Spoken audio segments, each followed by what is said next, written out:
Assalamualaikum, hai teman-teman perawat, apa kabarnya? Sehat ya? Kali ini akan kita bahas tentang peran keluarga dalam menjaga kesehatan pasien. Apa perannya ya keluarga? Ada. Efeknya enggak? Jelas ada.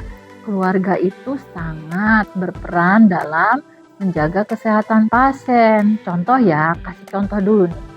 Contoh, pasien hipertensi. Apa hubungannya sama keluarga? Misal yang hipertensi adalah suaminya. Yang masak siapa? Yang masak ibunya, anaknya, atau istrinya misalnya. Kalau masaknya asin-asin, mau nggak mau kan si bapak makannya asin ya. Nah itu contoh, berarti kesehatan si bapak itu berkaitan dengan keluarganya, ibunya, anaknya, atau istrinya yang menyediakan makanan ya. Jadi peran keluarga dalam menjaga kesehatan pasien yang pertama adalah memberikan informasi yang benar, jelas, lengkap, dan jujur. Keluarga itu harus memberikan informasi yang benar, yang jelas, yang jujur. Jangan ada yang ditutup-tutupin. Contoh nih ya, kemarin pada saat wabah COVID, banyak tuh keluarga pasien yang tidak memberikan informasi secara jelas, lengkap, jujur.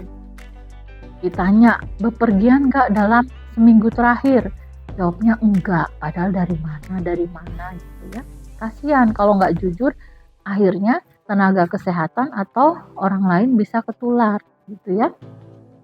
Kemudian yang kedua, mengetahui dan melaksanakan kewajiban serta tanggung jawab pasien maupun keluarga. Ya, jadi keluarga juga punya tanggung jawab, pasien juga punya tanggung jawab terhadap dirinya sendiri. Kemudian yang ketiga adalah mengajukan pertanyaan-pertanyaan untuk hal yang tidak dimengerti. Jadi pasien, keluarga itu boleh mengajukan pertanyaan apabila dirasa belum jelas. Misalnya belum jelas cara memberikan diet atau makanan untuk pasien hipertensi ya tanya aja boleh gitu ya. Kemudian memahami dan menerima konsekuensi pelayanan. Jadi misalnya ini mau di rongsen, tujuannya buat apa ya gitu, harus paham. Kalau nggak paham boleh nanya ya. Mematuhi dan menghormati peraturan rumah sakit. Kalau memang rumah sakit menentukan yang berkunjung atau yang menunggu itu cuma boleh 2, ya dipatuhi gitu ya, karena itu untuk kebaikan pasiennya. Kemudian yang keenam apa? Memperlihatkan sikap menghormati dan tenggang rasa. Jangan karena merasa pejabat mau-maunya sama perawat sama dokter gitu ya. Itu nggak boleh. Memenuhi kewajiban finansial yang disepakati. Jadi kan rumah sakit itu misalnya sudah punya pagu atau panduan pembayaran ya. Jadi itu yang memang harus dilaksanakan. Kemudian informasi yang perlu diketahui oleh keluarga dalam menjaga keselamatan pasien adalah yang pertama, misal keluarga juga harus paham misalnya obat ini dikasihnya kapan gitu ya.